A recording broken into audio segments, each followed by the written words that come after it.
বন্ধুরা, তোমাদের জন্য একটা ক্যাবেজ দিয়ে নতুন ধরনের রেসিপি নিয়ে চলে এসেছি। দেখো, আমার ঘরে একটা কাঁচকলা ছিল, সেটাও আমি এটার সাথে মিশিয়ে দিলাম। কাঁচকলাটা একটু সিদ্ধ করে রেখেছিলাম। এই রান্নাটার নাম হচ্ছে, দেখো কী কী লাগছে দেখে নিয়েছো, নাম হচ্ছে ক্যাবেজ মিল্ক কাবাব। কাঁচকলা সিদ্ধটা ক্যাবেজের মধ্যে দিয়ে দিলাম, একটু আদা আর কাঁচা লঙ্কা পেস্ট করে রেখেছিলাম সেটা দিয়ে দিলাম 1 চামচের মতো, আর নুন দিয়ে দিলাম, আর জিরে পাউডারটাও 1 চামচ দিয়ে দিলাম, ধনে পাউডার 1 চামচ দিয়ে দেবো, আর দেবো একটু বেসন।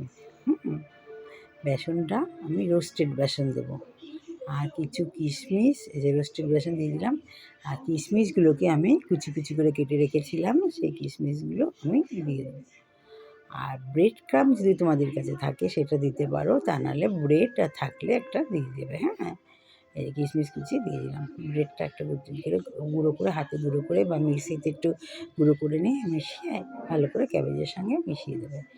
আর তোমরা যদি মনে করো একটু জল লাগবে, জল দিতে পারো। এটা এটা কিন্তু টাইট হবে, নুন পড়লেই ক্যাবেজটা নরম হয়ে যাবে। একটু আদার বাটা এগুলো পড়েছে, এমনি জল জল আছে, দেখো টাইট করে করবে। হ্যাঁ, কাবাবের মতো ঘুরবে, ঘুরে এই যে ঘুরে তারপরে তুমি অল্প জলে রান্না করতে ভালোবাসি, আমি অল্পই তেল দিয়েছি প্যানে, দিয়ে এই কাবাবগুলো একটু ফ্রাই করে রাখছি। খুব সাবধানে করবে যাতে ভেঙে না যায়। ফ্রাই করে তুলে রাখবে। হয়ে গেল আমার ফ্রাই। এবার সেই তেলে আমি আর কোনো এক্সট্রা তেল দেবো না।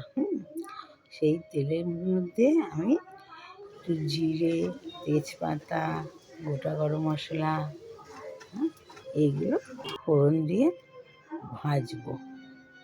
এরকম কাবাবগুলো ভেজে রেখেছি, এরকম মশলা দিয়ে ভেজে দিচ্ছি। তারপরে আমি দেবো যে ভাজা ভাজতে হবে, তখন আদা আর কাঁচা লঙ্কা লাগাটা দিয়ে দেবো, এখানেও 1 চামচ দিয়ে দেবো। আর দেখো কড়াই ছিল, কড়াই শুকিয়ে দিয়ে দিলাম, এখন কড়াই শুধু পাওয়া যায়। তারপরে একটা ভালো করে নাড়বো, নেড়ে আমি পোস্ত আর কাজু বাদাম পেস্ট করে রেখেছিলাম। পোস্ত 50 গ্রাম নিয়েছি, আর কাজু বাদাম 5-6টা মতো নিয়েছি, গোটা কাজু নিয়ে ভালো করে পেস্ট করে নিয়েছি। আর দেবো কাশ্মীরি রেড চিলি পাউডার, এটাও 1 চামচ দেবো। আমি বেশি মশলা দিই না। দেখো, এটা যেই ভাজা ভাজা গন্ধে ছাড়বে, রঙটাও কেমন হয়ে যাবে, এখানে হলুদ পড়বে না। এই তারপরে আমি দুধ দেবো, এটাতে জল চলবে না। দুধ দিয়ে ভালো করে নাড়বো, আর এই কড়াইশুঁটিটাও সিদ্ধ হয়ে আসবে। ঢেকে রান্না করবে। আর একটু নুন ছড়িয়ে দিলাম, নুন দিয়ে দিলাম, দিয়ে ঢেকে রান্না করবো। দেখো কড়াইশুঁটিটাও সিদ্ধ হয়ে এসছে, গ্রেভিটাও কিরকম ঘন হয়ে এসছে। তারপর আমি কাবাবগুলো ব্ল্যাক পেপার দিয়ে দেবো, একটুখানি গোলমরিচের গুঁড়ো দিয়ে একটু নেড়ে চেড়ে আমি কাবাবগুলো আস্তে আস্তে দিয়ে দেবো। এইটা তোমরা নান, রুটি, ভাত সব কিছুর সাথে যাবে। দেখো, এই যে একটু হানি দিয়ে দিয়েছি, আমি চিনি দিইনি, গুঁড়ো দিইনি, একটু হানি দিয়েছি।